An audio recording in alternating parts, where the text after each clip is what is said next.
so that there's no bleeding in the filtration zone post-operatively. Mitomycin C on a sponge is placed under the subcondyle donor's face. Generally, it's left there for approximately 2 minutes, and then removed. It's been very good to help you with BSS. Remove any residual non-binding mitomycin C. And this is done before any incisions made in the sclera. We're doing a window cleaning to expose the window so we can see our anatomy well. I'd like to make the incision just where the white zone starts, from the clear cornea to the blue, the white. And we're going to do 3 millimeters, approximately the size of the historical front I'd like to have.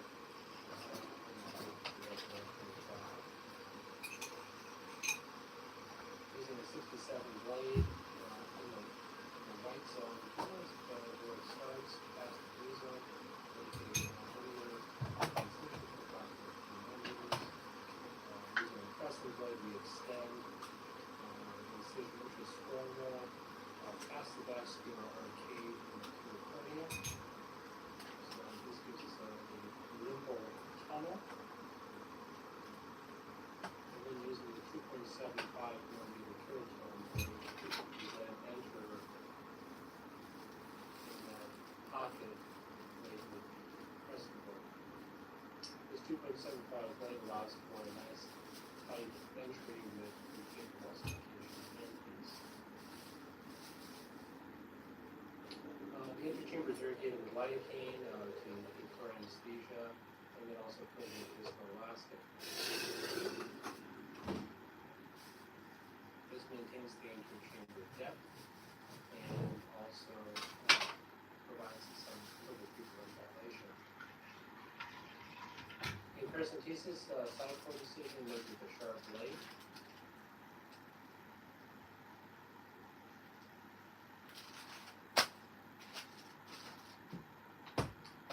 Capsulorhexis is made with a cystotome.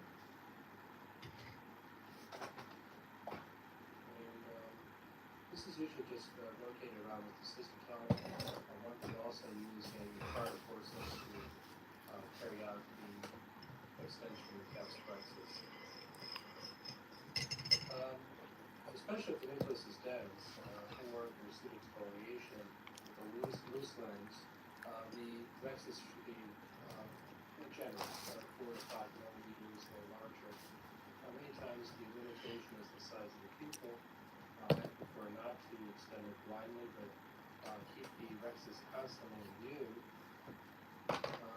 If the chamber should shallow or if the capsule pulls on itself, I do have the cystotome hooked up to a viscoelastic syringe. So I'll be injecting the viscoelastic as I do the capsulorhexis.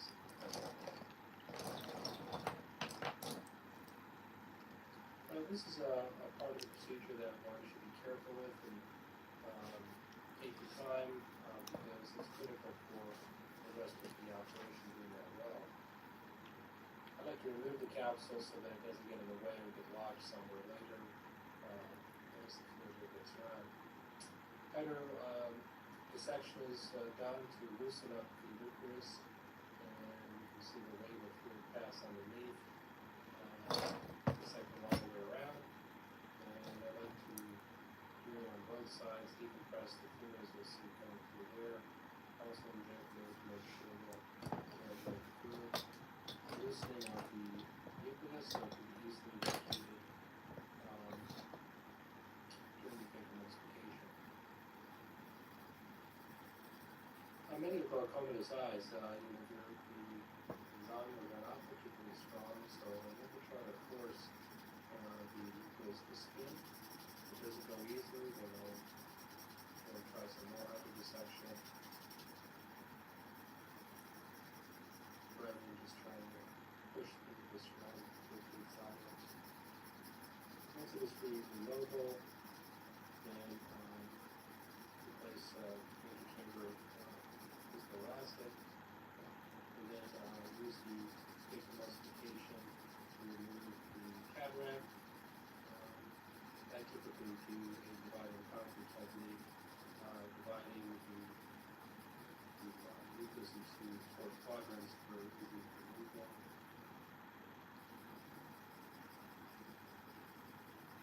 So we should use a bimanual technique to crack the nucleus. And then we do each of the quadrants with complete emulsification.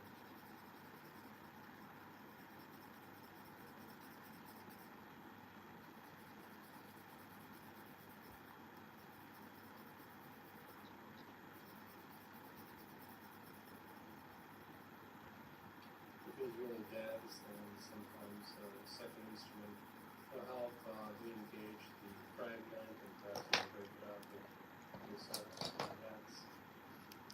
And then cortical cleanup is carried out with radiation aspiration, stripping out the remaining cortical layer.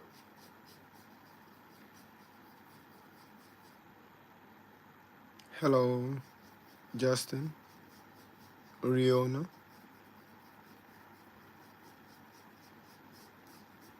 Welcome to my channel.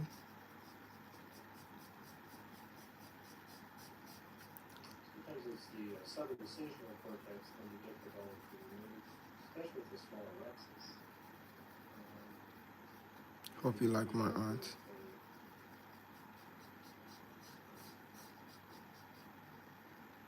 Gauge blood cannula with viscoelastic wraps being injected at the same time, and then using a bend tip IA system to remove the subincisional cortex. At this point, I have enlarged my wound because there's no advantage at this point having a small incision placing the intraocular lens and makes insertion of the intraocular lens that much more easy, having a larger incision. Just using a curve. Acid alcohol, intraocular lens, with some general forms capsule bag. Once that's in position, then one can remove the residual viscoelastic material. That the lens is in place. Probably easier at this point, before a removal of viscoelastic, is to actually do the trabeculectomy. I cut one side of the skull flap that was made for the paper incision to allow easier access for the punch, and I perform a sclerotomy with the common decimate punch going back several bites, getting close to the posterior incision site.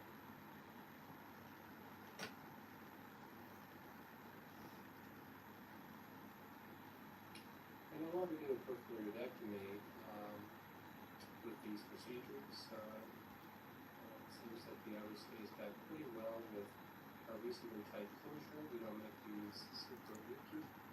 Instead, initially we place 1 or 2 permanent $4 sutures. And then in addition, we place a releasable suture, which could be later removed at the subramp to allow more flow post-operatively. By titrating the flow, one doesn't have to worry about as much in a shower chamber and then iris incarceration. So we don't do an iridectomy for that reason. At this point, we remove the residual viscoelastic material and we tie the replaced $10 suture to the top. We have to adjust the tension with a slip knot before tying it permanently with the third throw.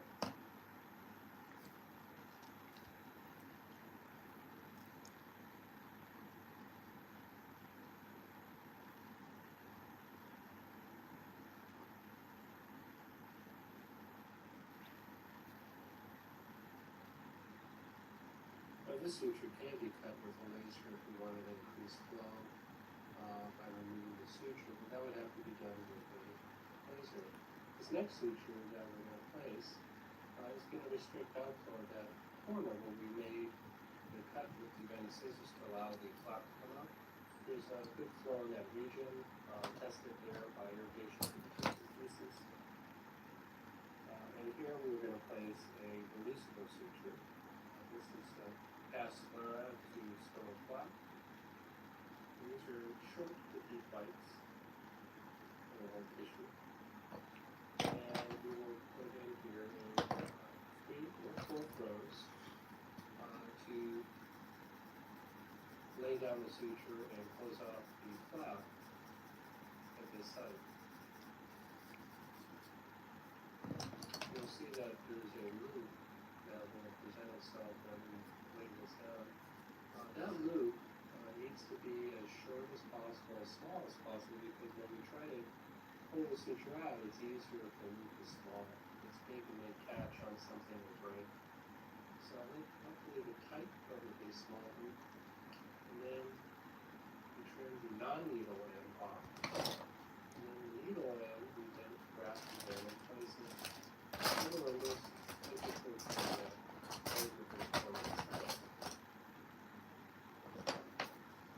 this is sterilized. And put in, and then re-grab. And then pass once again within the corneal stroma, very close to where the exit is. We go back in again, so the actual part of the suture that's exposed is very small, right at the elbow of the kind of reverse L shape placement of the suture. So where the elbow is the only part that will be relatively superficial. We'll cut the needle end off here by pulling up a little bit on the suture and pushing down with the vanus at the same time to let the suture bring itself and stoma.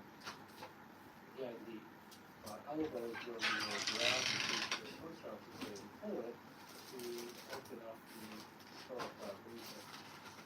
We repressurize the eye and check the flow, and if it's adequate and the chamber is deep and there's a little bit of flow there, then we completed the ventilation portion of the surgery. And again, the things that I'm checking here is the flow, looking at my finger to see what the tension is, and what the flow rate is at that particular tension. Just want to see the chamber stay at full depth. If it's shallow, then the concern would be that there's too high a flow, or there's some posterior segment problem like a pleural effusion pushing everything through. So there are only 2 sutures holding on the scleral flap, one a permanent suture, a scleral flap, and then the other suture places an releasable that can be pulled at the soma post-operatively if the pressure goes up too high. You can see the flow of fluid there right at the posterior edge of the scleral flap.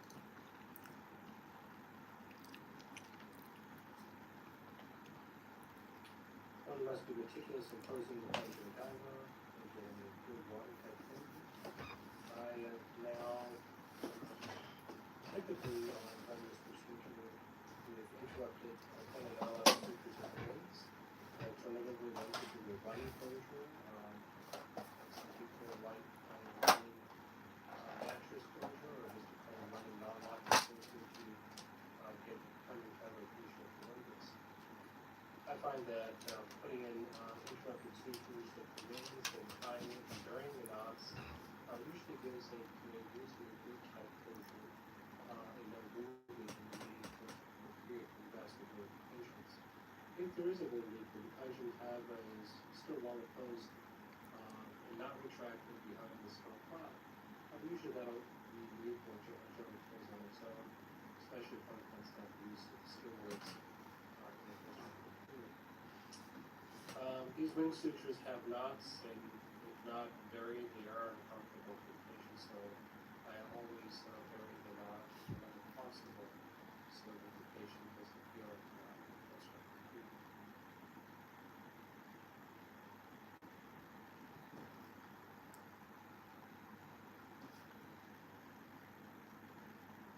You see the tension that's brought down in the second throw here. The second suture is passed with good amount of conjunctival tissue. The bites and sclera and the cornea near the scleral number junction, it should be on the longer side, certainly not short. Otherwise, very difficult to bury the knots if it's a very short point. So the corneal bite should be a moderate length, so that the knot is to be buried to be done easily. After those two sutures, just as a precaution, I put in an additional ring suture on both sides, and then tie that and bury the knots as well. This provides for an even better tight closure.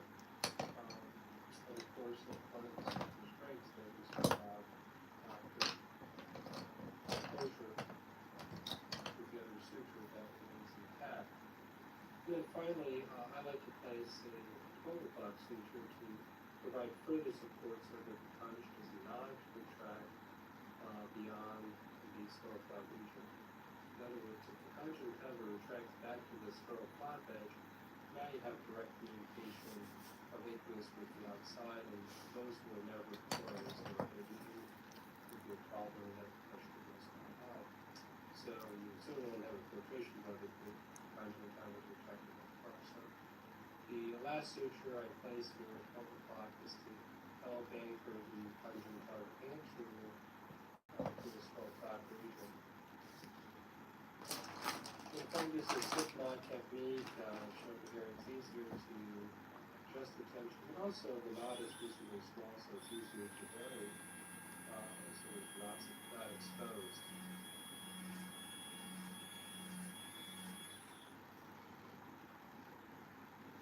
If it's difficult to bury, make sure that the suture is cut right out the knot so there's no dogwood. You also want to try and bury it as well. This suture is really hard to bury. At this point, in addition to the paracentesis tract, you know that a superior blunt rising up above, deep chamber, and palpations like the first one is reasonable, so it should be probably in the insert end. Also, one takes care to see if there's any wound leakage anywhere, so using the sponge and checks the incision area to make sure that the closure is well tight.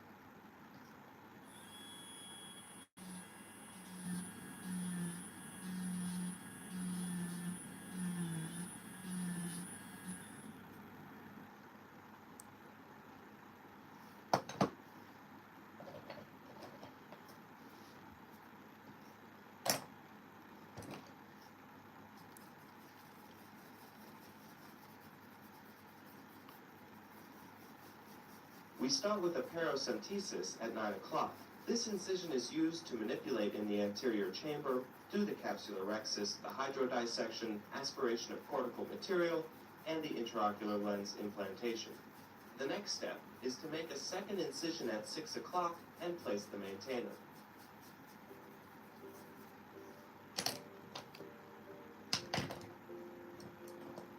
As you see, as soon as we have the maintainer and the BSS flow, the anterior chamber deepens. We can have adrenaline in the bottle with the BSS to keep the pupil large enough during surgery. The next step is conjunctival incision with scleral electrocautery.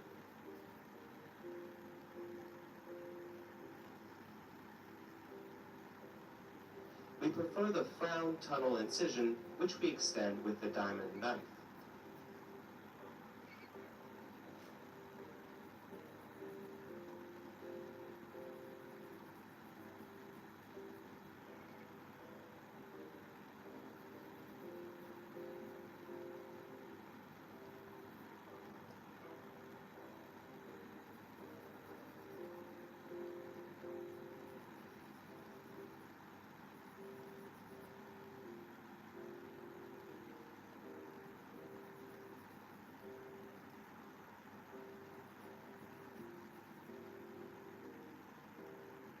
You can see the blade enter the anterior chamber through the cornea.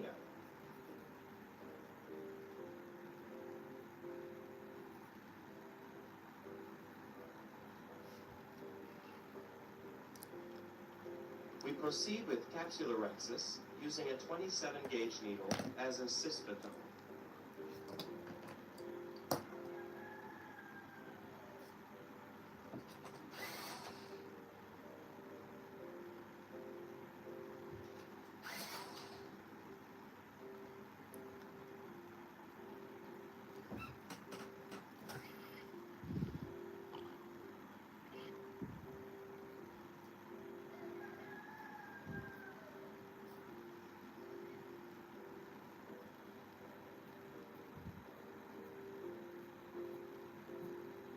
Before the hydrodissection, it is advisable to aspirate cortical material and the epinucleus anteriorly to form a crater in the lens.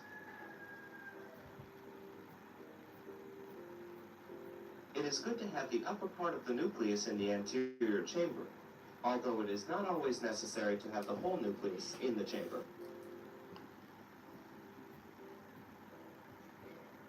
When using the glide, it is important to place it under the nucleus and press lightly to express the nucleus.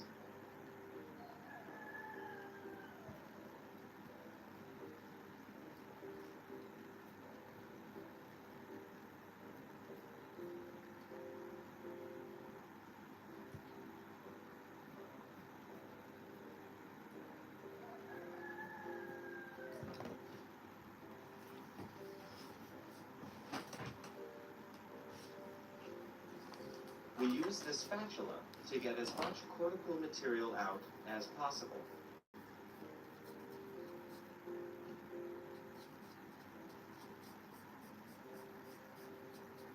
Aspiration of the cortex follows.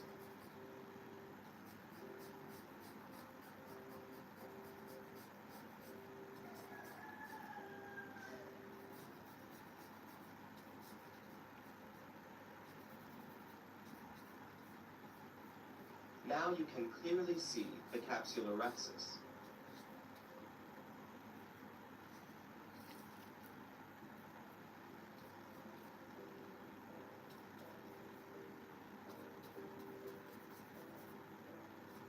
The lower part of the haptic is in the bag.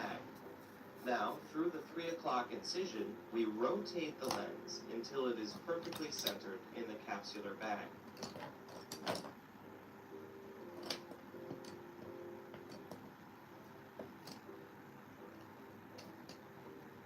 Now we'll inspect the self-healing wound to make sure there is no leakage from the anterior chamber. The anterior chamber is fully restored and deep.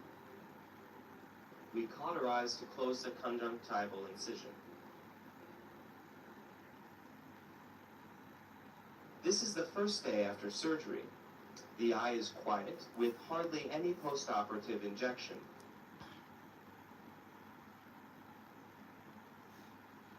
The surgical incision is closed, and Zydal is negative. The anterior chamber is restored and deep, with no cells or flare. The pupil is round, mid-dilated, and reactive. The lens is centered, and there is good red fundus reflex.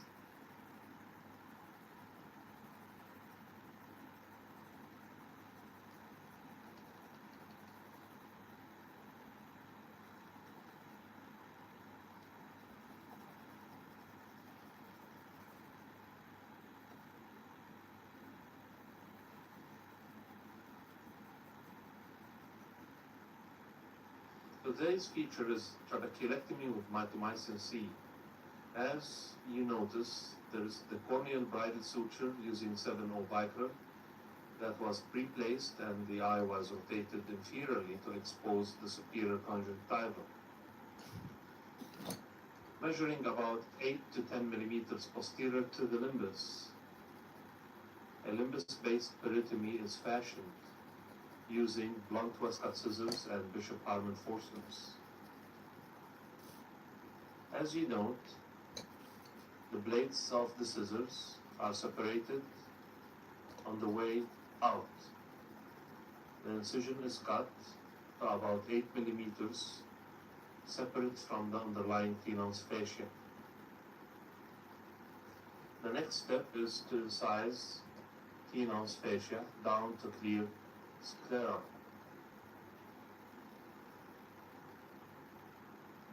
Please notice the hole that is created to get down to clear sclera. Avoid cutting the superior rectus muscle fibers as the insertion is seen.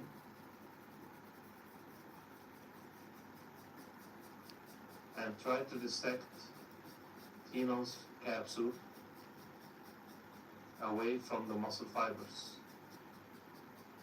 The Teno's fascia is cut to the apex of the conjunctival wound. After completion of the wound, dissection is carried out in a blunt way using wax cells. Meticulous dissection is performed also using the number 67 blade in order to excise all adhesions at the limbus and expose the area that is called the surgical limbus, i.e. the junction between the white and the blue. Careful dissection should be carried out in a meticulous way so as not to buttonhole the conjunctiva. As you note, episcleral tissue also should be scraped in order to avoid any further scarring in the future. A 4 by 3 millimeter rectangular shaped scleral flap is then fashioned and elevated using the number 67 blade. A half thickness flap is being elevated with the number 67 blade.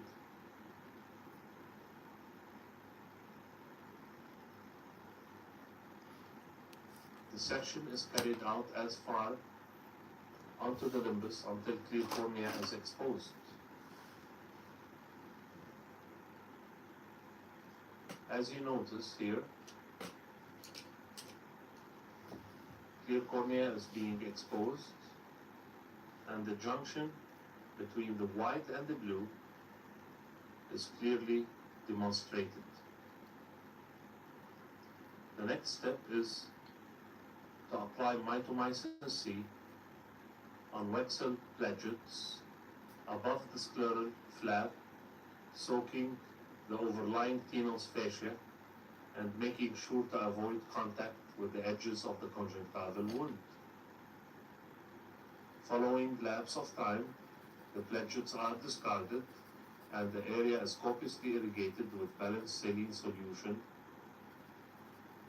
in a volume of about 30 cc's. Both inferior quadrants are irrigated copiously. A paracentesis tract is created inferiorly at 7 o'clock through clear cornea in order to serve as a site for testing egress of aqueous through the edges of the scleral flaps. The sclerostomy formation consists of creating 2 radial incisions extending from clear cornea posteriorly towards the junction of the white and the blue.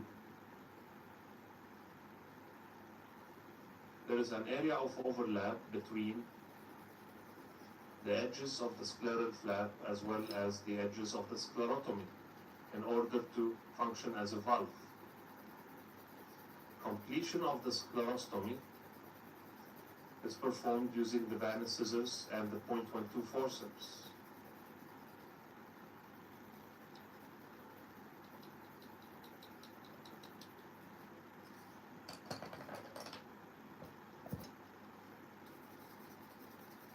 A peripheral iridectomy is performed.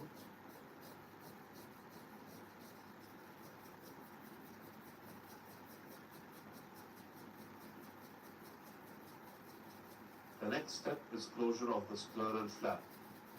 The scleral flap is reposited onto its bed and closed using 2 releasable sutures at each of its corners. Closure of the scleral flap may be done differently using 2 permanent sutures. The type of suture that is used is steno nylon.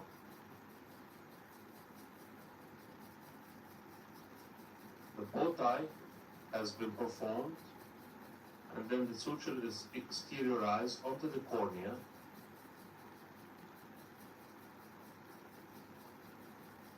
and then buried into the corneal stroma as demonstrated here.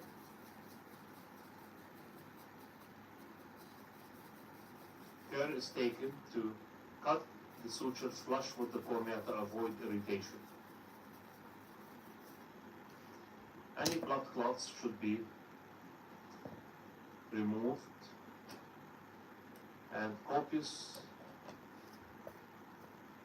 hemostasis should be applied in order to avoid bleeding. Balanced saline solution is injected through the paracentesis tract to deepen the chamber and to test egress of aqueous through the edges of the scleral flap. As you notice here, applying the Wexel very gently, mild ooze of aqueous was noted through the edges of the scleral flap while the chamber is being well maintained. At this point, attention is directed to the wound, which is closed in a double-layered fashion, using a number 8-hole vicryl suture on a BV needle. Tenos fascia, as seen here, is closed in a running blocked fashion, while the conjunctiva is being closed here using the same suture in a running unlocked fashion. Double-layered closure is important in glaucoma filtering surgery in order to avoid wound leaks, particularly in patients who undergo trabeculectomy with antimetabolites. Wound leaks are devastating and can lead to loss of the blood as well as to endophthalmitis. The last knot is tied and the anterior chamber again is formed. A nice high bleb is formed. The wound is checked for any leak. Subconjunctival antibiotics and steroids are injected in the inferior cul-de-sac.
Frequently we do both combined cataract and glaucoma surgery together.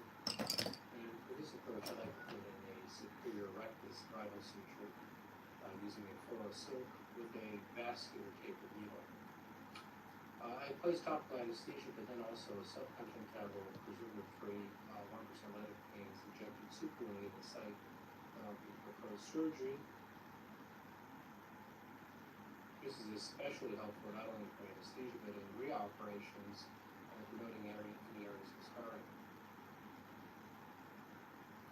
I prefer a fornix-based conjunctival flap, so the incision is made at the limbus there. This gives easy exposure, and if one is operating alone, it's easier not to have the conjunctiva in the way as you would with a limbal-based conjunctival flap. One has to be sure to spread the subconjunctival space with a blunt Westcott scissors to make sure the conjunctiva is freely mobile and be easily pulled down without tension over the limbal incision site upon completion of the case. It's imperative to get hemostasis and cauterization is used liberally so that there's no bleeding in the filtration zone postoperatively. Mitomycin C on a sponge is placed in the subconjunctival space. Generally, it's left there for approximately 2 minutes and then removed in the area irrigated heavily with BSS. Remove any residual non-binding mitomycin C. And this is done before any incision is made in the sclera. Here we're doing a limbal planing to expose the limbus so we can see our anatomy well.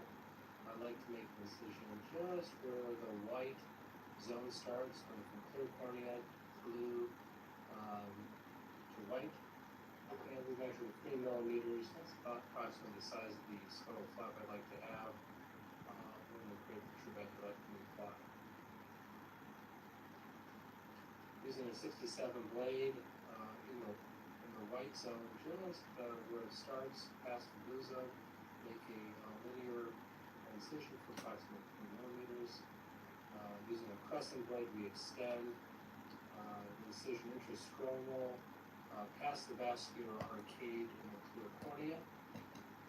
So this gives us a limbal tunnel. And then using the 2.75 millimeter keratome blade, we then enter in that pocket made with the crescent blade. This 2.75 blade allows for a nice tight entry with the paper emulsification handpiece. The interchamber is irrigated with lidocaine to give current anesthesia, and then also filled with viscoelastic.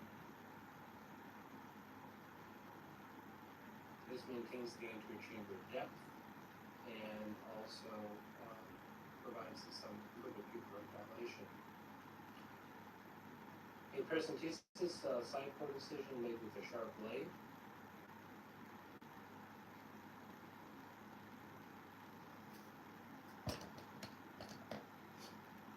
And then a capsulorhexis is made with a bent cystotome. And this is usually just rotated around with the cystotome. One could also use a tricep forceps to carry out the extension of the capsulorhexis. Especially if the nucleus is dense or if there's pseudoexfoliation with a loose lens, the rhexis should be generous, 4 to 5 millimeters or larger. Many times the limitation is the size of the pupil. I prefer not to extend it blindly, but keep the rhexis constantly in view. If the chamber should shallow or if the capsule folds on itself, I do have the cystotome hooked up to a viscoelastic syringe, so I'll be injecting viscoelastic as I do the capsulorhexis.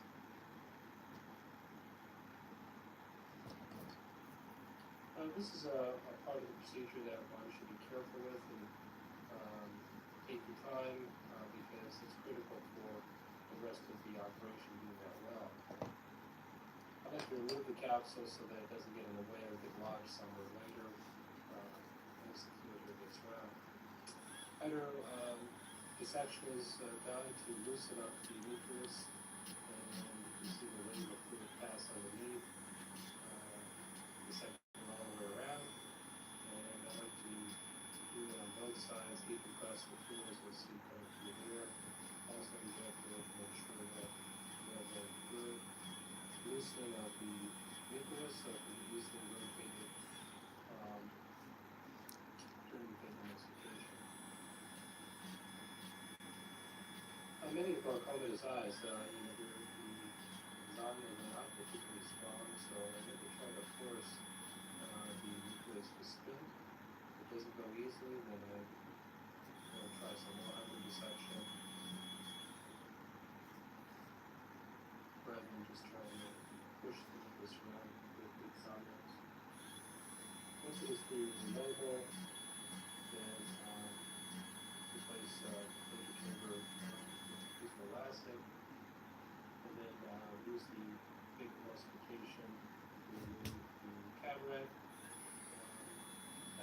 we do a dividing contour technique, dividing the mucus into 4 quadrants for easy movement.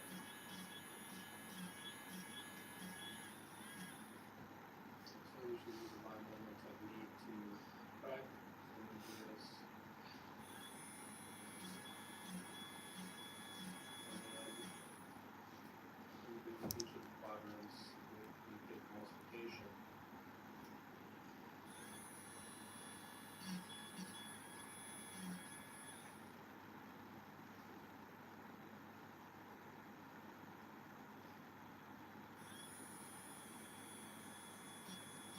If it's really dense, then sometimes the second instrument will help re-engage the fragment, and perhaps you can break it up if it's really dense.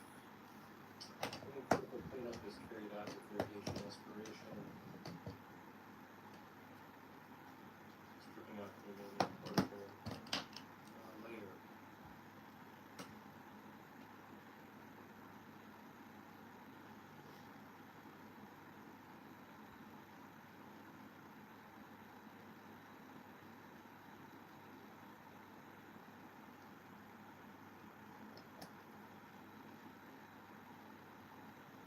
Sometimes it's the subincisional cortex can be difficult to remove, especially with the small rexes. It can be freed up with a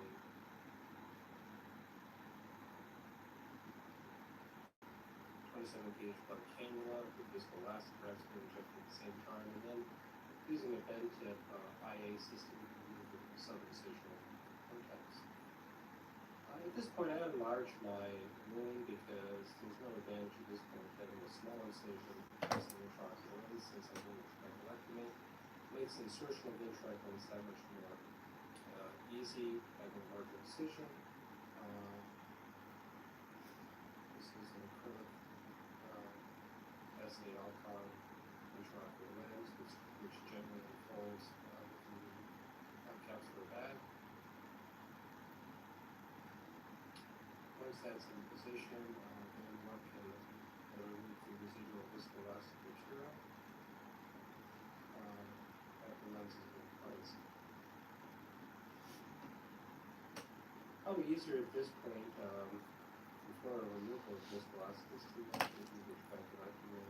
I cut one side of this lower flap that was made with the paper incision to allow easier access for the punch. And I perform a sclerotomy with a decimate punch going back several bites, getting close to the posterior incision site.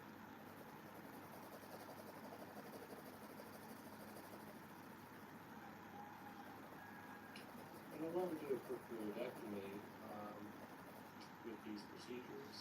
It seems like the outer stays back pretty well with a reasonably tight closure. We don't make these super leaky. At least not initially. We place 1 or 2 permanent 10-hour sutures. And then in addition, we place a releasable suture, which could be later removed at the subram to allow more flow post-operatively. By titrating the flow, one doesn't have to worry about as much shallow chamber and then iris incarceration. So we don't do neurodectomy for that reason.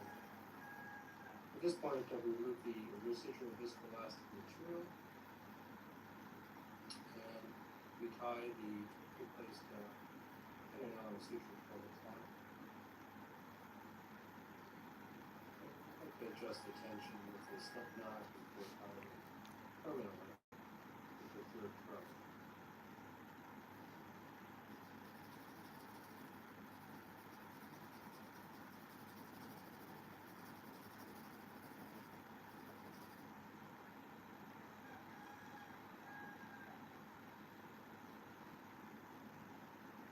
Now this suture can be cut with a laser if we wanted to increase flow by removing the suture, but that would have to be done with the laser.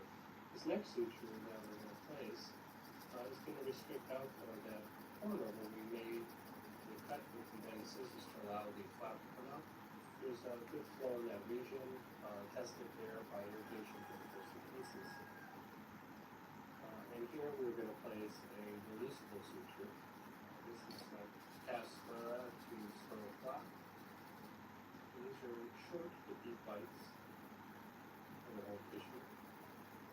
And we will put in here four throws to lay down the suture and close off the flap at this site. You'll see that there's a loop now that presents itself when we lay this down. That loop needs to be as short as possible, as small as possible, because when we try to pull the suture out, it's easier if the loop is small. They can make catch on something and break. So hopefully the tight probably small loop. And then we turn the non-needle end off. And then the needle end we then grasp again and place it over this into the cornea, very quickly the cornea itself. So this is externalized in the cornea, and then regrabbed, and then passed once again within the corneal stroma, very close to where the exit was. We go back in again, so the actual part of the suture that's exposed is very small, right at the elbow of the kind of reverse L shape placement of the suture. So where the elbow is the only part that will be relatively superficial.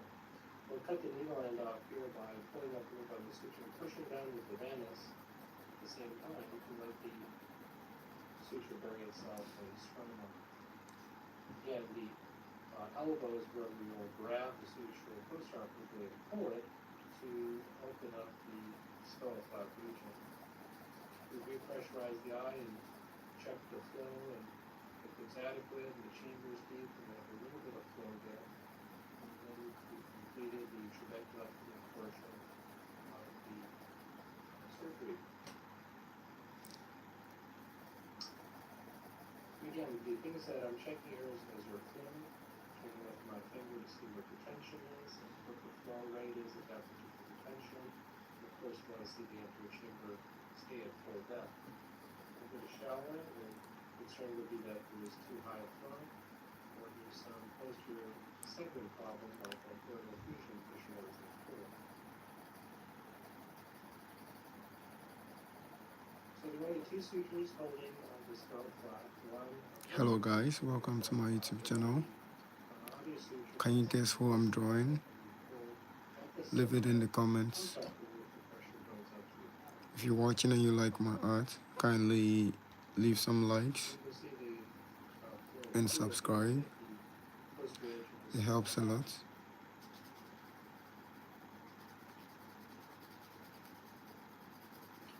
One must be meticulous in closing the conjunctiva and getting a good water testing. I have now typically done this procedure with interrupted tendinella and sutures of the wings. Alternatively, one could do a running closure. Some people like running master's closure, or just a kind of running non-locking closure to get conjunctival fusion of the nervous. I find that putting in interrupted sutures of the wings and tying it and during the knots usually gives a reasonably good type of closure and no wound leak, and we get closer to the free of the vast majority of patients. If there is a wound leak, the conjunctiva is still well enclosed and not retracted behind the skull flap. Usually though, the leak will generally close on its own, especially if one has had the use of steroids. These wing sutures have knots, and if not buried, they are uncomfortable for the patient, so I always bury the knot whenever possible, so that the patient doesn't feel post-operative.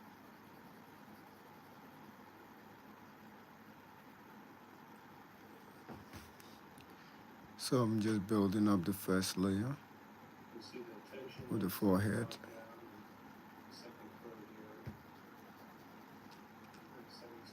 I'll put in the wrinkles much later. The bites and sclera in the cornea near the scleral lumbar junction should be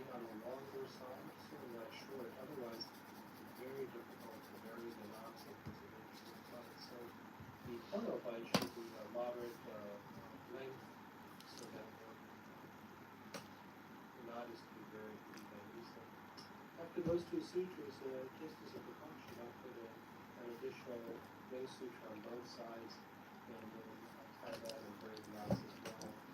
This provides for an even better tight closure.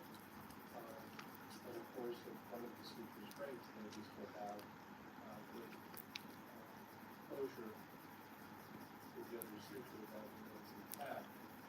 Then finally, I like to place a overclock suture to provide further support so that the conch does not retract beyond the scroll flap region.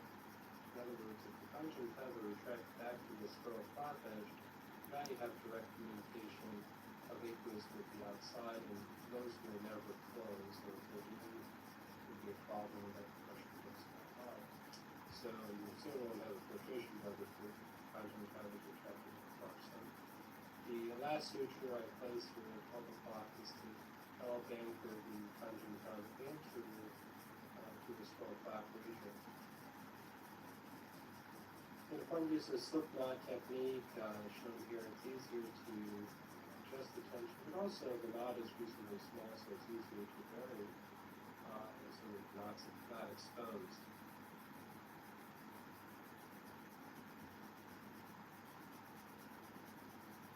If it's difficult to vary, make sure that the suture is cut right on the knot so there are no dog ears. You can also want to try to vary it as well, but the suture is really hard to vary with the sutures.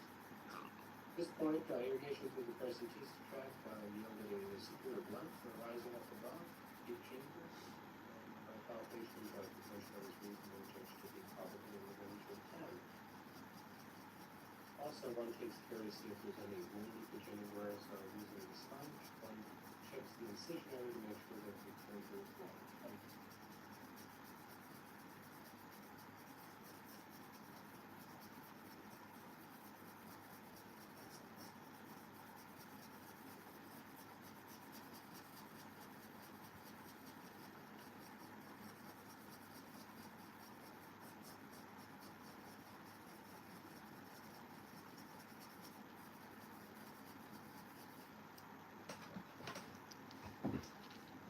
We start with a paracentesis at 9 o'clock.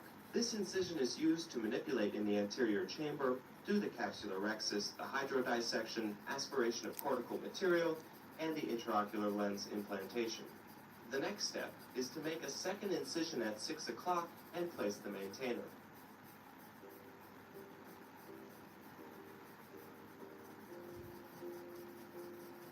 As you see, as soon as we have the maintainer and the BSS flow, the anterior chamber deepens. We can have adrenaline in the bottle with the BSS to keep the pupil large enough during surgery. The next step is conjunctival incision with scleroelectrocautery.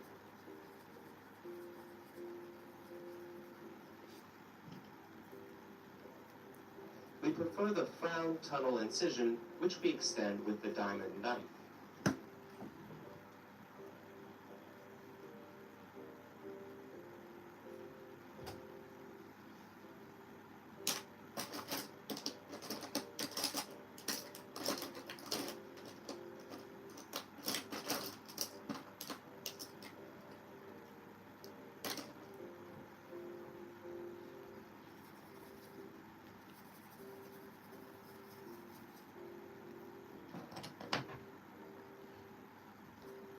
The brush I used, I think, was wet.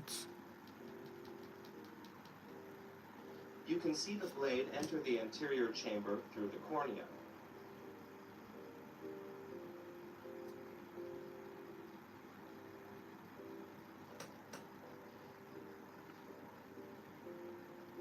We proceed with capsular rhexis using a 27 gauge needle as a cystotome.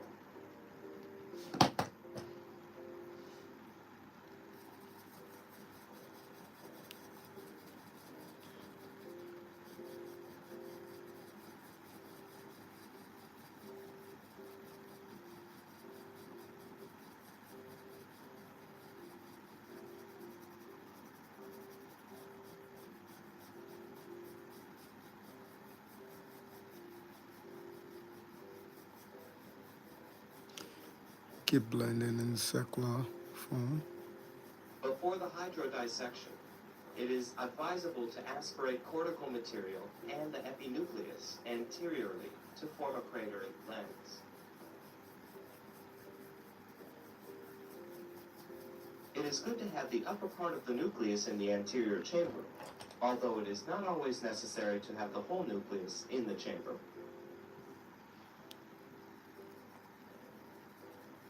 When using the glide, it is important to place it under the nucleus and press lightly to express the nucleus.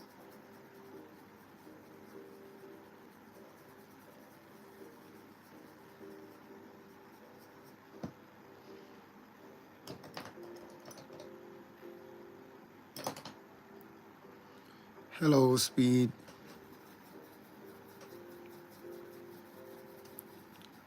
How are you?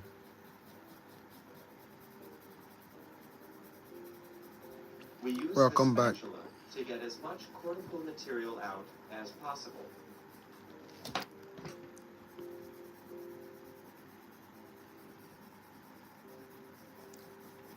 That's good to Aspiration of the hear. cortex follows.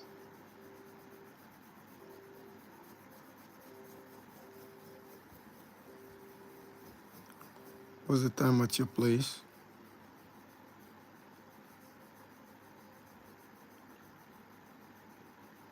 Now you can clearly see the capsular rhexis.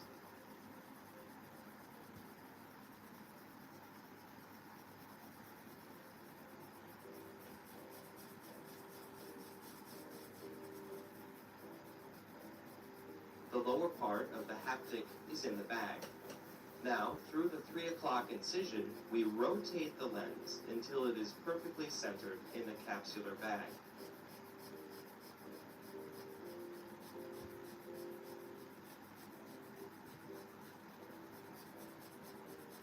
Now we'll inspect the self-healing wound to make sure there is no leakage from the anterior chamber. The anterior chamber is fully restored and deep. We cauterize to close the conjunctival incision. This is the first day after surgery. The eye is quiet, with hardly any post-operative injection.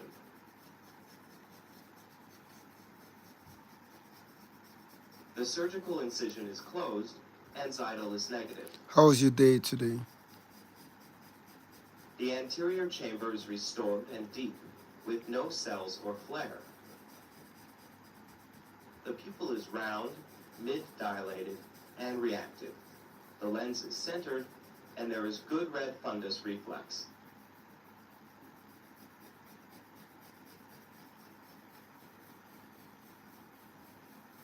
Alright, great.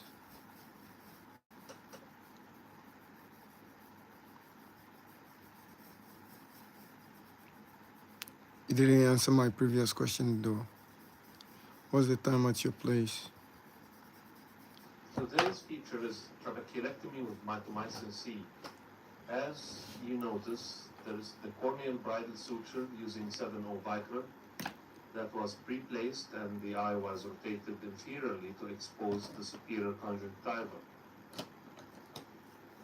Measuring about 8 to 10 millimeters posterior to the limbus, a limbus-based peritomy is fashioned using blunt Westcott scissors and Bishop Harman forceps. As you note, the blades of the scissors are separated on the way out. The incision is cut to about 8 millimeters, separate from the underlying Tenon's fascia.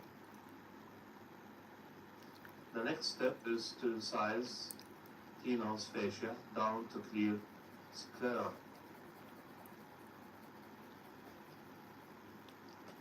Please notice the hole that is created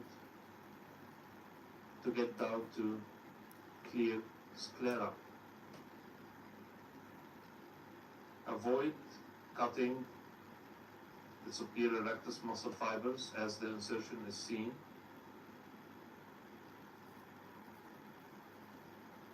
And try to dissect Tenon's capsule away from the muscle fibers.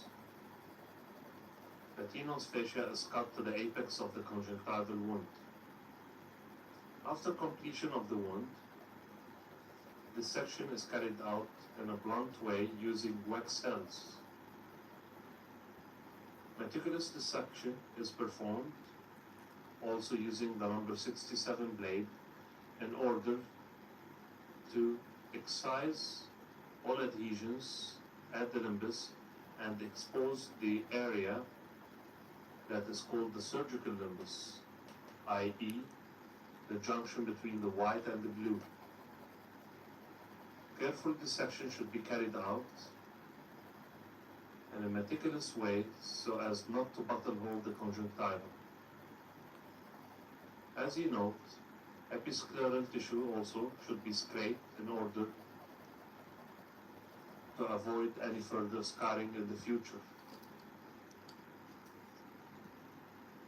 A 4 by 3 millimeter rectangular shaped scleral flap is then fashioned and elevated using the number 67 blade. A half thickness flap is being elevated with the number 67 blade.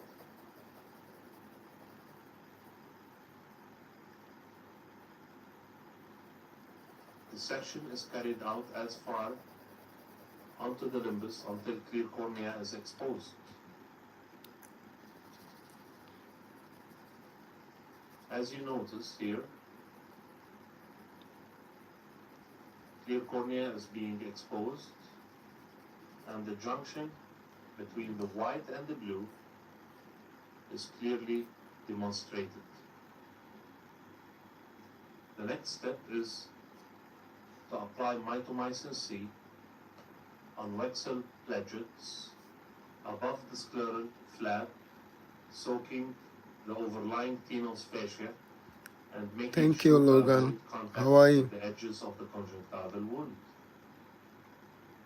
Following lapse of time, the pledgets are discarded and the area is copiously irrigated with balanced saline solution in a volume of about 30 cc's. Nice. Both inferior quadrants are irrigated copiously. A paracentesis tract is created inferiorly at 7 o'clock through clear cornea in order to serve as a site for testing egress of aqueous through the edges of the scleral flaps. The sclerostomy formation consists of creating 2 radial incisions extending from clear cornea posteriorly towards the junction of the white and the blue. There is an area of overlap between the edges of the scleral flap as well as the edges of the sclerotomy in order to Thank you, function Logan. as a valve. Completion of the sclerostomy is performed using the Vanna scissors Thank you and for the the like. 4.2 forceps.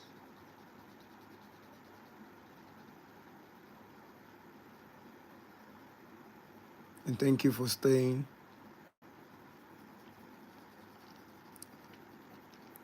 I hope Peripheral you start irrigectomy is drawing too. performed.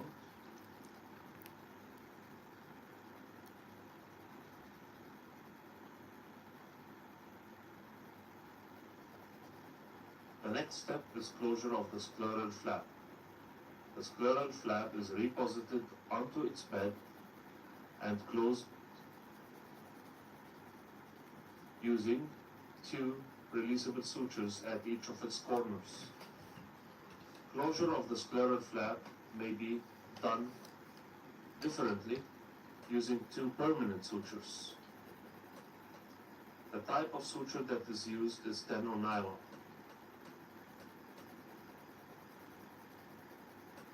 The bow tie has been performed and then the suture is exteriorized onto the cornea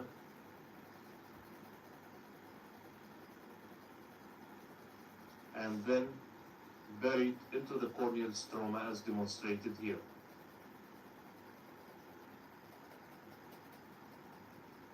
care is taken to cut the suture flush with the cornea to avoid irritation.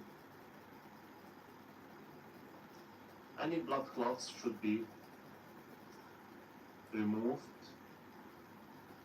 and copious hemostasis should be applied in order to avoid bleeding. Balanced saline solution is injected through the paracentesis tract to deepen the chamber and to test egress of aqueous through the edges of the scleral I flap. hope you guys As can you notice recognize here, who I'm drawing.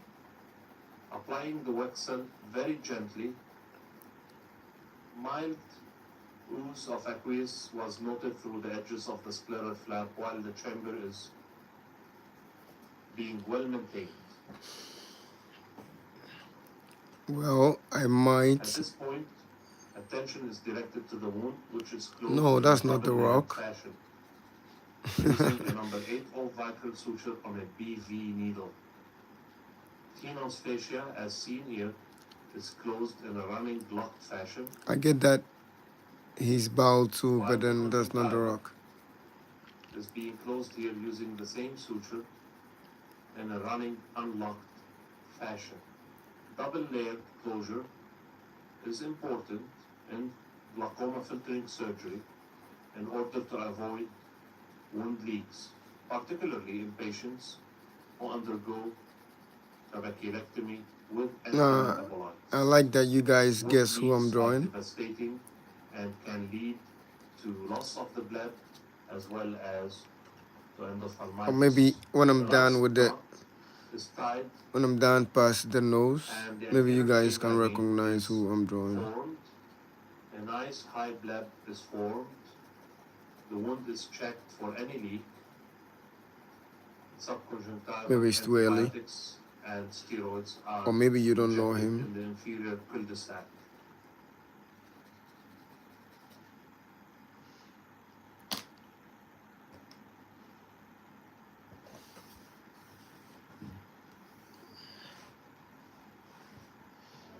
Oh, I'm sorry.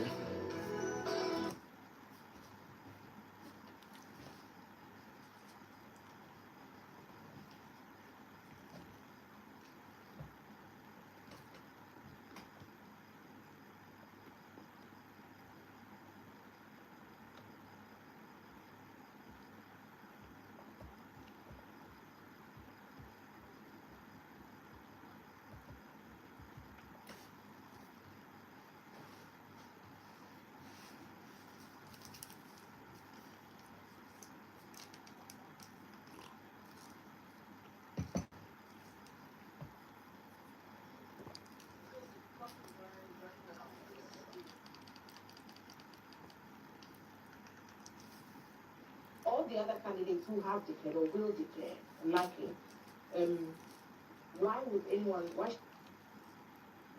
I have the honor to present to you His Excellency Mr. Wele Fati Ahmed, Ambassador Designate of the Arab Republic of Egypt to Ghana.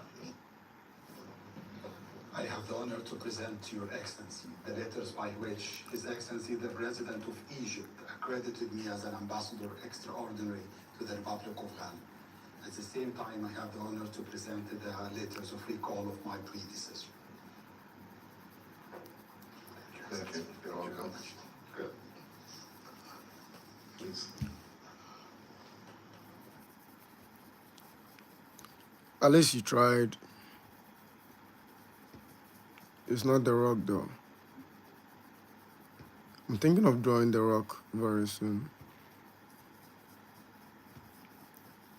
Okay, Logan. Good night.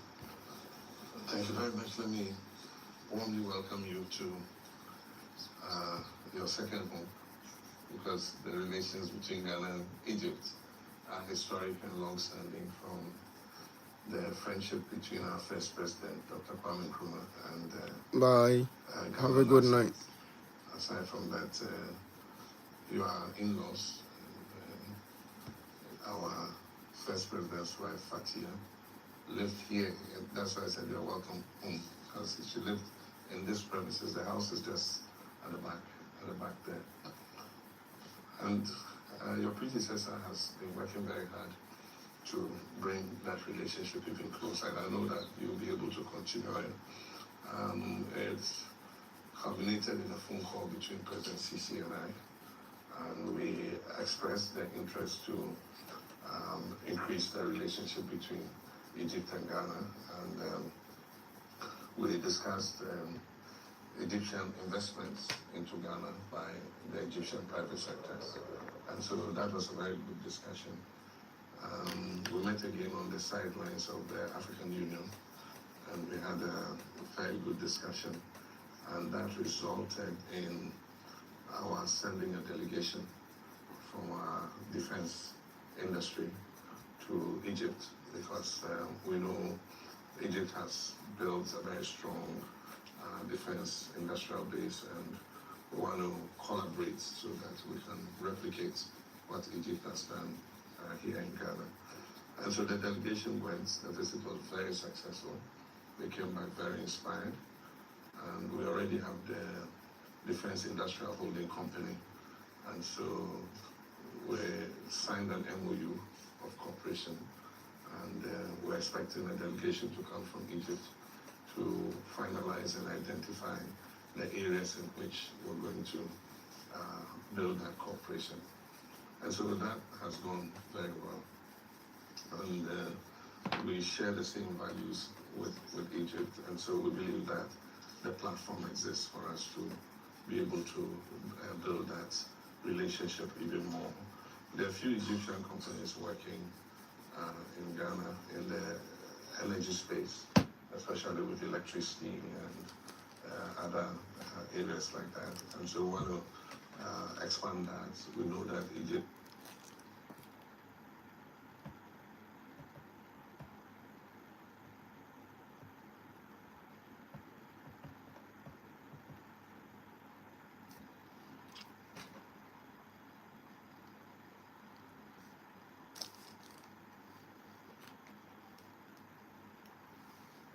food security, both for Ghana and also for export to the rest of the world. We've worked hard to turn the economy around, and the economy has responded. Inflation is down, and the currency has fairly stabilized. And so Ghana is positioning itself as the hub for manufacturing and exports into the rest of the continent and the African continental free trade area. And so during your tenure, we will work closely with you to see how we can attract more investment from Egypt. So you're warmly welcome. Thank you very much, Mr. President. It's a great honor to come to you today and present my letters of credentials. I have followed instructions from President El-Sisi to facilitate everything, to collaborate, the collaboration between Egypt and Ghana. Both countries are sharing history and geography and looking forward for a better future. Egypt is very keen to share its success stories with the sister country, Ghana, in all fields, in all development aspects. We are very keen to enhance the collaboration and facilitate the business, the visits. We need to build on what already achieved the last years. We have a great bilateral trade right now. It needs to be more increased. We will do our best in this regard, and please consider me one of the task force in this field. Thank you very much, Mr. President. Thank you. You're warmly welcome. Thank you. Let's drink a toast to the continued good relations between Ghana and Egypt. Cheers.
The transport sector is at the very heart of economic development and advancement because it facilitates the movement of goods and services which are critical to the running of any economy.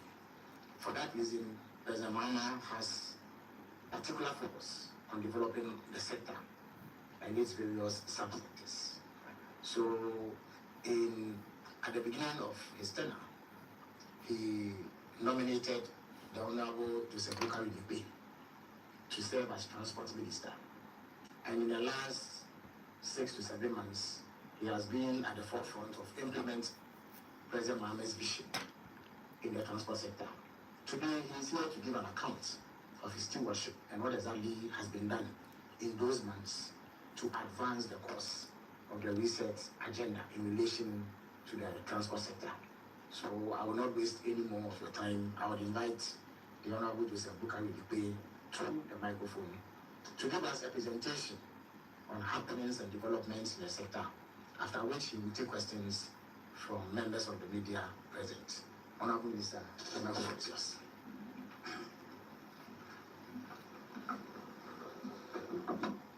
Thank you, Minister for Government Communications, for this opportunity to take my turn at Meet the Press Government Accountability Series. Honorable Minister for Government Communications, Deputy Minister for Transport, Chief Director and Directors of the Ministry of Transport, members of the press, invited guests, distinguished ladies and gentlemen. It is an honor to share with you the progress we have made in the transport sector as I take my turn in this maiden government accountability series. I hope that after my presentation, we will engage in a constructive dialogue to help the ministry advance its efforts under the resetting Ghana agenda.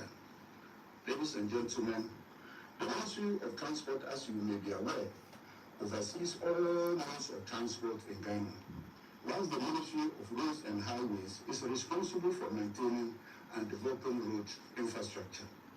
Our mission is to provide leadership and guidance for the development of efficient, safe, sustainable, and seamless transport system through policy, regulation, asset management, and service delivery. The performance of the sector. As you may know, Ghana's socio-economic growth and development relies heavily on building a strong and modern transportation infrastructure and services. The ministry is therefore working diligently to position the sector as an engine of growth that drives development across the various sectors of the economy. The aviation sub-sector. In the aviation sector, a number of interventions are being undertaken to enhance capacity of our airports, to improve connectivity, and promote trade and tourism with the ultimate aim of positioning the sector as an aviation hub to West Africa. Key among these interventions are as follows. 1. The establishment of a national air carrier.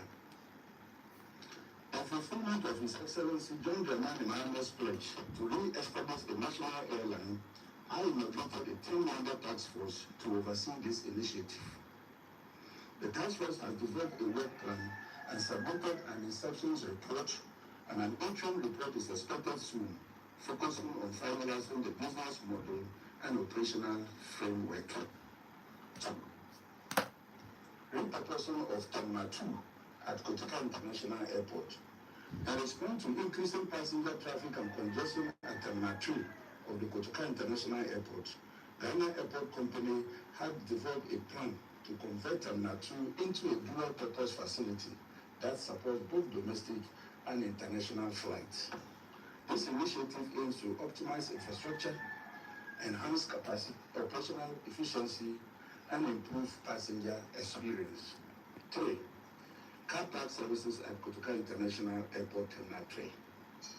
Following consumer complaints regarding long queues and congestion at Terminal 3 car park pay point, the Ghana Airport Company Limited, in collaboration with ProPac, developed measures to improve service quality. Actions implemented includes the introduction of dedicated e-payment points, increasing payment stations from 3 to 6, and deploying 3 parking officers to facilitate e-payments. Ladies and gentlemen, these measures have significantly reduced congestion, with customer feedback indicating an average payment time of less than 3 minutes. We remain committed to providing exemplary customer service at our airports. 4. Construction of a Heart Village at Kotoka International Airport. It may be recalled that His Excellency the President cut short in February this year for the continuation of the construction of a multi-purpose Hajj village at Kotoka International Airport. This project aims to enhance access and create conducive environment for Hajj pilgrims during annual pilgrimage to Mecca. The new Hajj village would have key amenities such as a mosque, residential accommodation, clinic, terminal conference spaces, recreational areas, and Hajj board offices. 5. Prempeh Ajiman, the first international airport runway extension.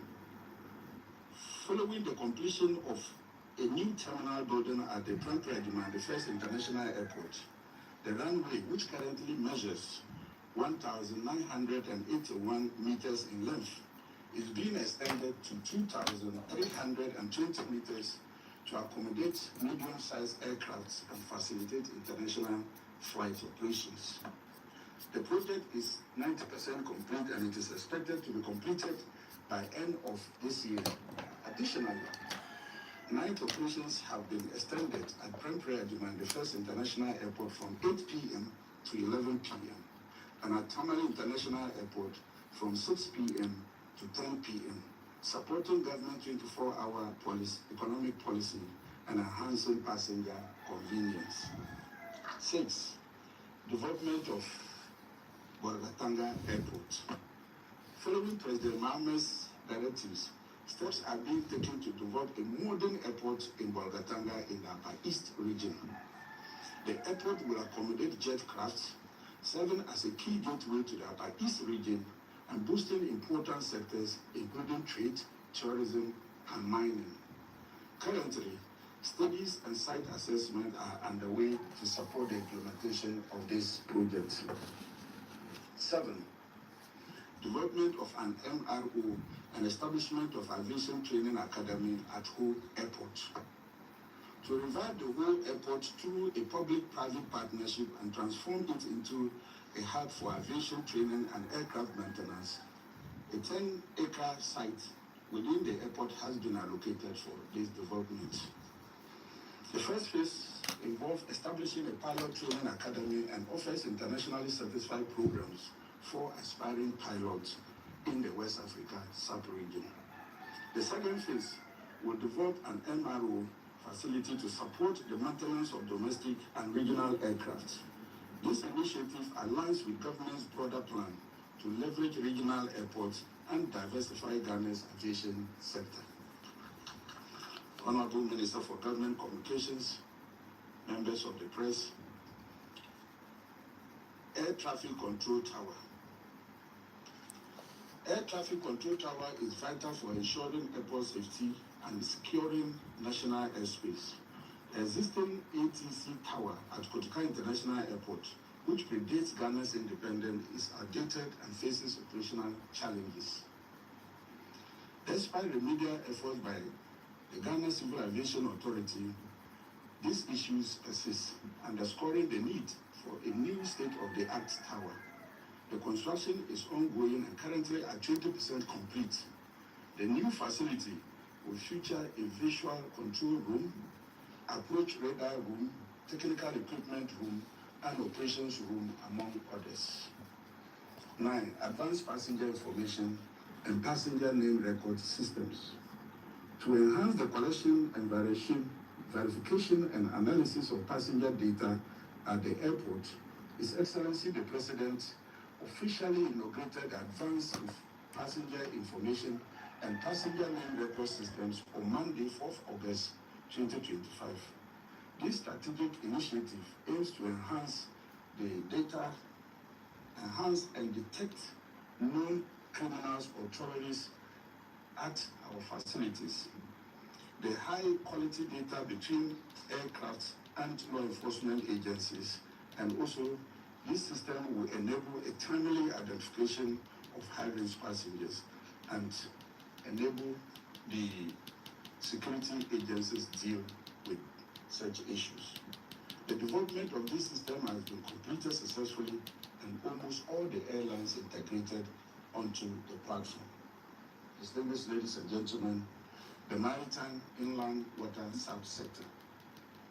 To support the 24-hour economy and resetting Ghana agenda, various interventions are underway to create a business-friendly maritime ecosystem. Ghana Shippers Authority as one of them. The shipping industry, vital to our economy, has been hindered by weak regulations affecting port efficiency and cost. The Ghana Shippers Authority Act 2024, Act 1122, passed in July 2024, aims to address these issues, ensure fair pricing, and to promote best practices. The authority is developing regulations to operationalize the Act, which is expected to be submitted to Parliament for approval by end of this year. Once passed, the regulation will enable the Ghana Shippers Authority to implement measures that will reduce port cost. 2. Construction of Akatechiwa Freight Park. To promote investment in warehousing, freight parks and infrastructure for shipping industry are underway and being constructed. The Ghana Shippers Authority is building a modern freight park in Akatechiwa in Central Region along the Abidjan-Lagos corridor, and this facility will provide parking, accommodation, maintenance, and other services for transit truck drivers, aiming to reduce stress and accidents. The contractor has been selected and preliminary works has started. 3. Shadow berths at Tema Port. At the Tema Port, the current draft limits port capacity and preventing large vessels from calling, which affects its competitiveness in the sub-region. The time around and throughput. To address this, the Ghana Ports and Harbours Authority has engaged China Harbour Engineering to dredge, and it is expected to increase the draft capacity and enable larger vessels to berth. This will improve the turnaround time, boost container throughput, and strengthen the port's regional competitiveness. 4. Revamping of Tema Shipyard. The Tema Shipyard, built by Osagyefo Dr. Kwame Nkrumah to repair, maintain, and overhaul ships, has been rendered non-operational for many years. Under his directives, the President directed that this strategic facility be revamped and fully operational. And as such, I can report today that the Tema Shipyard has been redesigned and reconstructed the Dock 1 main pump to improve docking time, reactivated Dock 2 for full operations, and rehabilitated the office spaces. These efforts has led to creation of jobs, while the Tama shipyard introduces a 3-shift system in line with the 24-hour economy policy. 5. Upgrade of vessel traffic management information system. The Ghana Maritime Authority is upgrading its VTMIS to enable a 24-hour electronic surveillance of Ghana's coast, the exclusive economic zone, and marine resources. The updated system aims to enhance navigational safety, maritime security, environmental protection, and combat unlawful activities like drug trafficking, piracy, armed robbery, and IUU fishing. 6. Safety of inland waterways and water lake. To enhance safety and regulation of inland water transport, the Ghana Maritime Authority will soon open an inland waterway safety and regulation office at Akusimbo, working closely with the Water Lake Transport Company on the water lake safety. A research and rescue unit will be established at Pando Toko. In addition, the Ghana Maritime Authority search and rescue vessel, Mate Kore, will be stationed there, and I look forward to commissioning this viable or important projects. 7. Other inland waterways used for transportation. Ladies and gentlemen, most people living along the water lake and other water bodies depend on canoes and boats for daily transportation. However, inland waterways often lack security measures, leading to frequent accidents and deaths. This year alone, 7 students drowned in Dupe, Laura District, and 2 people died in a boat accident in Bompama in the Wild West. Even my constituency, Sabeba, has had its fair experience in boat accidents. To improve the safety of inland water transport, government through the Ghana Maritime Authority is deploying safety officers and establishing satellite offices. His Excellency the President will commission the safety teams later this year after their training. 8. Development of coastal water transport system.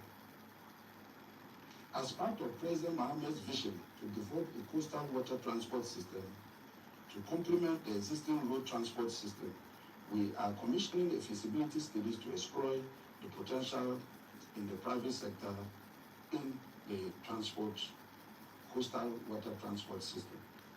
Expression of interest will soon be advertised to invite interested firms, and I encourage local companies with relevant experience to participate in this road transport services subsector. Ladies and gentlemen, road transport has long been Ghana's economic backbone and primary mode of travel. All transport, whether by air, sea, rail, ultimately ends with the means of road transport. However, the sector faces challenges like congestion and inefficiencies. Current efforts aim to enhance safety and efficiency are: 1. Regularization of motorcycles and tricycles for fare-paying passengers. Motorcycles and tricycles, commonly known as Okada, are vital for transportation system. However, current regulation bans their use, creating enforcement and safety challenges.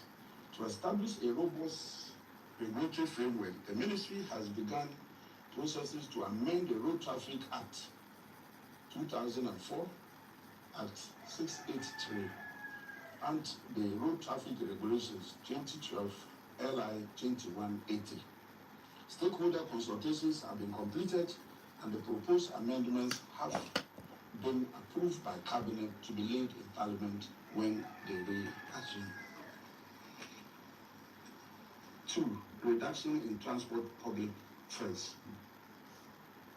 To alleviate the burden on commuters and mirror macroeconomic improvement such as the reduction in fuel prices, government negotiated for 15% decrease in public transport fares. This reduction, which took place or effect on May 24th, 2025, represents the most significant decrease recorded since the administrative arrangement on public transport fares was introduced in 2015. This measure has provided relief to commuters whilst maintaining operational stability of transport operators. 3. DVLA 24-hour services. To improve and expand service delivery and support the implementation of the 24-hour economy policy, the authority has established a new operational office at the Adenta bus terminal here in Accra. This modern facility operates 24 hours a day, offering round-the-clock services to enhance accessibility and convenience for motorists in Adenta and nearby areas. Ladies and gentlemen, the DVLA has since May this year commissioned and operationalized 4 new offices in Adenta, Boali, Asamankasi, and Akotia. 2 new offices in Doma and Bechin are set to be commissioned later this month. With the operationalization of these offices, the authority is taking steps to close the service gap and bring its operations closer to citizens in underserved areas. 4. Printing of backlog cards. As of December 2024, the Driver and Vehicle Licensing Authority had a backlog of 440,000 unprinted driver license cards. Currently, all these backlog cards have been printed and dispatched to the various DVLA offices for collection. A total of 26,045 cards are currently undergoing lamination and will be delivered shortly. 5. Registration of earth-moving equipment. To help identify and track equipment owners as part of our efforts to address illegal mining galapsing, the DVLA has intensified the registration of earth-moving equipment. This initiative aims to assign special identification numbers to such machinery, which are then shared with the Minerals Commission to enhance tracking and monitoring. To date, the authority has successfully registered 9,240 earth-moving equipment under this exercise. 5. Road safety. Members of the press, road fatalities remain a leading cause of deaths in the country, with about 1,504 lives lost in the first half of this year. These preventable deaths can be reduced under coastal buses and 50 cargo and parcel trucks. Deliveries will commence at the end of this year through early 2026. Other arrangements are underway to modernize intercity STC fleets in phases, including the introduction of electronic buses for their operations. Railway sub-sector. Ladies and gentlemen, the railway sub-sector, once a vital part of our transportation network, has suffered neglect, and President John Dramani Mahama is committed to revitalizing it to meet the growing demands. Government plans to modernize and expand the railway infrastructure for fleet and passenger services, creating jobs and boosting local economies and fostering trade. Tema to Ipakadan Railway Line. The 97-kilometer Tema to Ipakadan Railway Line, which is part of a multimodal system connecting Tema Port to Bupe Port via Water Lake, has been completed. However, the viability of the rail line depends on fleet services, but requires further investment in port infrastructure to facilitate the transfer of cargo between rail and the lake. Government has therefore taken steps to develop the line for fleet operations. Western Railway Line. The Western Railway Line spans 330 kilometers from Takoradi to Kumasi, with a branch line extension from Dukwa to Awasu. Construction on sections of the line, the 22-kilometer Kudukron to Mansu 78 kilometers from Takoradi Port to Bini Valley, and 6 kilometers Edom to Kesi have all been halted since December 2024 due to unpaid payment certificate by the previous administration. Government, through the Ministry of Transport and Ghana Railway Development Authority, is engaging stakeholders, including the Ministry of Finance and the Attorney General's Office, to resolve the outstanding issues to enable the contractor to resume work. I am delighted to share with you that Amandi Construction, one of the contractors, have resumed work and currently on site. 2. Perfection of titles to railway lands. The Ghana Railway Development Authority is currently collaborating with security agencies and Lands Commission to launch a campaign to remove encroachers from the railway right-of-way and perfect titles to railway lands nationwide. This is to enable our contractors to have unimpeded access to land and facilitate early completion of railway projects. 3. Railway labor issues and Ghana Railway Company Limited staff salaries. The Ghana Railway Company's operations have declined over the years due to infrastructure deterioration, which has limited its capacity to generate sufficient revenue to cover its operational costs, including staff salaries. We are engaging with the Ministry of Finance and stakeholders to develop a sustainable solution going forward. Ladies and gentlemen, I must add that we feel for the workers and we have gotten close to resolving this issue and getting them their salaries. Ghana Transport and Logistics Fair.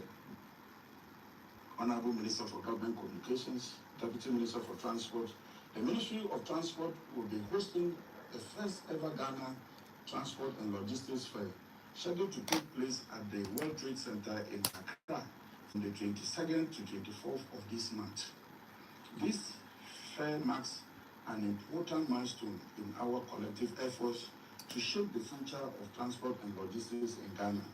It will serve as a unique platform for innovation, collaboration, and exchange of ideas that will drive efficiency and growth in this critical sector. I extend a warm invitation to all stakeholders, industry leaders, investors, and experts to join us for this landmark event. Together, we will chart a new pathways, strengthen partnership, and unlock the vast opportunities that lies within Ghana's transport and logistics industry. Honorable Minister for Communications, Deputy Minister, Chief Director and Directors of the Ministry of Transport, members of the press, I have attempted to provide you with some insights into the sector's activities during this period. Although not exhaustive, I trust this presentation sets the tone for engagement with the public through the media present here today. Any gaps I may have left will be addressed during the questions and answer time. It is our expectation that with your support, we will achieve the targets we have set for ourselves to improve the transport environment in line with the Resetting Ghana agenda. I want to thank you for your kind attention and God bless our country, Ghana. Thank you very much, Honorable Minister for Transport, for that in-depth presentation, which has highlighted key developments in the sector. At this stage, we will take questions from members of the media present. So as is the established rubric, if you have any question, please come back to the microphone, indicate who you are, which media house you represent, and go straight to your question. You also know that we don't encourage lengthy preambles in the interest of time.